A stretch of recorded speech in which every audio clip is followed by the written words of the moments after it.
नमस्कार दोस्तों, आपके एग्ज़ाम 2000 है ना 23 में जो हो रहा है दोस्तों फ़िलहाल में 28 तारीख को जो होने वाला एग्ज़ाम है दोस्तों, उसके लिए मैं ये ओरिजिनल पेपर लेकर के आया हूँ। देखिए ध्यान से दोस्तों, फर्स्ट टर्मिनल जो है आपका एग्ज़ामिनेशन 2023 क्लास 10 का साइंस का मैं ओरिजिनल पेपर लेकर के आया हूँ। दोस्तों ये सही में ये ओरिजिनल पेपर है। यह वीडियो को अपने दोस्त के साथ ज़रूर शेयर कीजिए और बहुत दूर तक शेयर कीजिए। आइए हम शुरू करते हैं, एक-एक क्वेश्चन को ध्यान से देखते हैं दोस्त।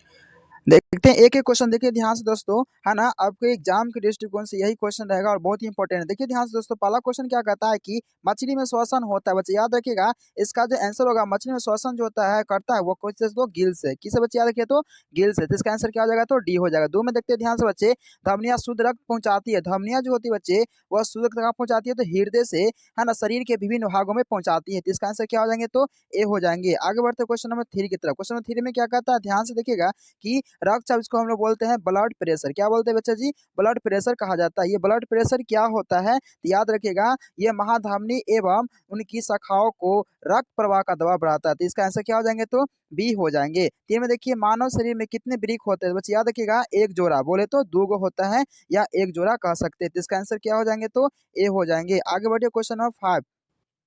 क्वेश्चन नंबर 5 में क्या कहता है कि सीएनजी के कौन-कौन, है ना, अवयव होते हैं? बच्चे याद रखिएगा, सीएनजी के यहाँ पर अवयव जो है वो कौन है तो मीथेन है। कौन है तो मीथेन। इसका आंसर क्या हो जाएँगे तो ए हो जाएँगे। क्वेश्चन नंबर 6 में क्या कहता है कि एलपीजी गैस रिसाव का पता किससे पता चलता है? बच्चे याद रखिएगा, एलपीजी गैस जो होता है जब निकलता है तो उसमें से गैस निकल आता है। इससे कौन-सा गैस रहता है जिससे पता चल जाता है? बच्चे याद रखिएगा, है ना, इसका आंसर जो होगा वो एथिल मार्केप्टन। क्या होंगे बच्चे तो एथिल मार्केप्टन। इसका करेक्ट आंसर सी हो जाएँगे। आगे बढ़ते हैं क्वेश्चन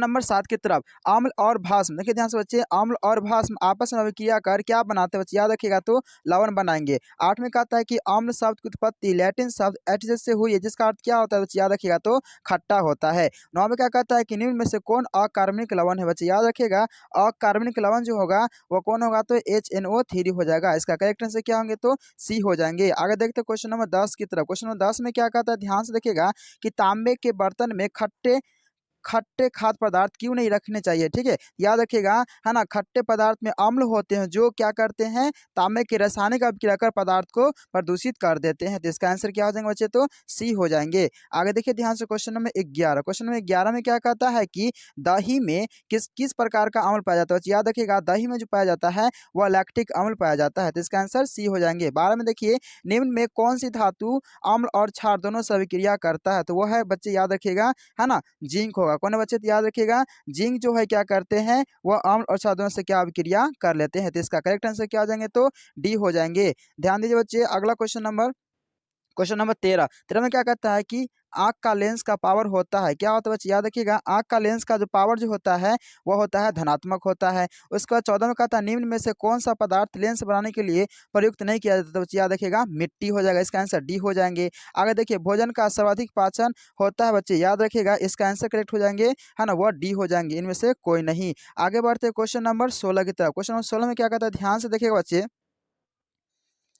क्वेश्चन नंबर 16 में क्या कहता है कि हरा हरा प्रकाश में लाल गुलाब का फूल दिखाई देता है। तो बच्चे याद रखिए, कैसा दिखाई देता है तो पीला दिखाई देता है। 17 में कहता है लाल और पीला रंग मिलकर क्या बनाता है? तो बच्चे याद रखिएगा, मेजेंटा बनाता है। 18 में कहता है पौधे में वाष्पोत्सर्जन किस भाग में होता है? तो बच्चे याद रखिएगा, पत्ती में होता है। 19 में मनुष्य में कितनी जोड़ी लाल ग्रंथि पाई जाती है? तो बच्चे याद रखिएगा, मनुष्य में जो है वह कितनी जोड़ी जोड़ी लाल ग्रंथि पाई जाती है? तो याद रखिएगा 2 जोड़ी, है ना। उसके बाद अगला क्वेश्चन नंबर 20 में क्या कहता है ध्यान से देखिए बच्चे, क्वेश्चन नंबर 20 में कहता है कि कूटपाद जो होता है बच्चे याद रखिएगा, कूटपाद जो होता है वो किसमें पाया जाता है? तो याद रखिएगा, अमीबा में पाया जाता है। 21 नंबर, स्वपोषी पोषण के लिए आवश्यक क्या होता है? तो इनमें से सभ्य हो जाएगा, ठीक है, यानी कि CO2 और CO2 होगा और प्रकाश क्लोरोफिल होगा, सौर प्रकाश, सभी इसमें उपलब्ध होगा, है ना। जिसका आंसर क्या हो जाएंगे तो डी हो जाएंगे। 22 में रक्षी कोशिका पाई जाती है, बच्चे याद रखिएगा, ये रक्षी कोशिका जो पाई जाती है वह पत्तियों में पाई जाती है। अगला क्वेश्चन नंबर 23 की तरफ बढ़ते हैं। क्वेश्चन नंबर 23 में क्या कहता है ध्यान से देखिएगा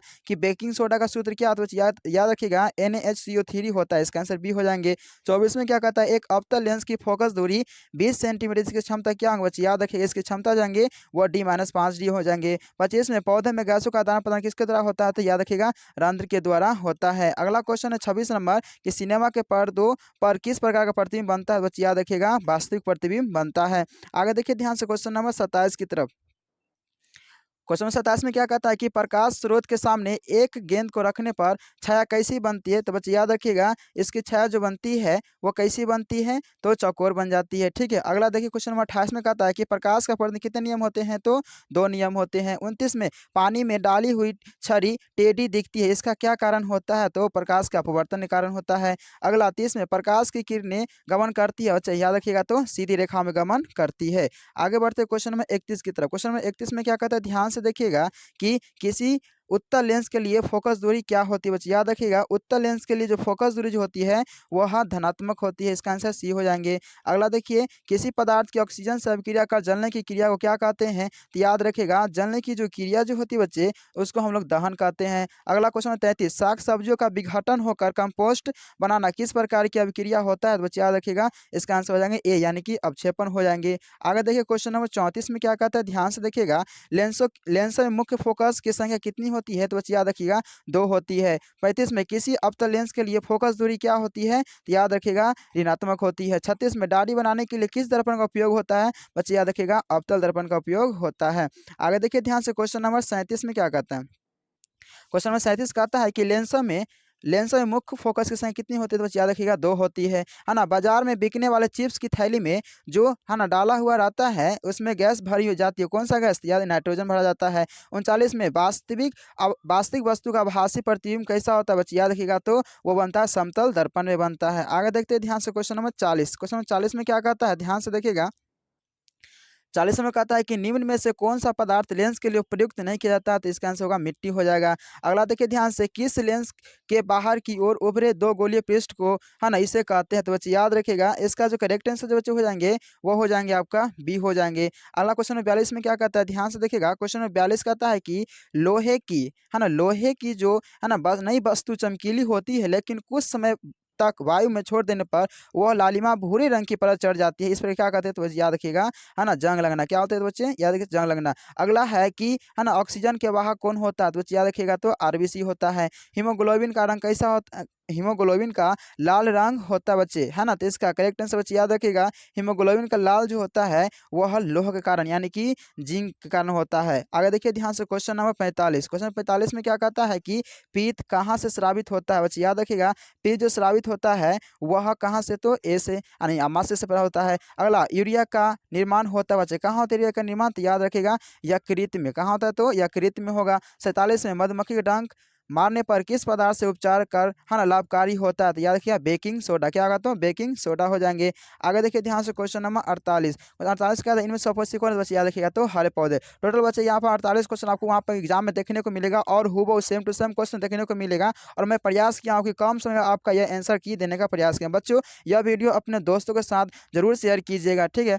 आगे देखिए ध्यान से बच्चे, मैं कुछ सब्जेक्टिव को बता देता हूँ, है ना। यहाँ पे देखिए इस तरह का क्वेश्चन आपको सब्जेक्टिव में पूछा गया है ना। क्या कहता है कि उत्तल एवं समतल दर्पण में एक उपयोग को लिखना है, प्रकाश किरण और प्रकाश पुंज, यानी कि इस तरह से आपको क्या दिया गया? तो बच्चे सब्जेक्टिव क्वेश्चन आपको यहाँ पर दे दिया गया है। इसका भी आंसर मैं इसका वीडियो में बनाऊंगा, तब तक के लिए है ना जय हिंद दोस्तों। हमारे चैनल पर नए तो चैनल को प्लीज सब्सक्राइब जरूर कीजिएगा। जय हिंद।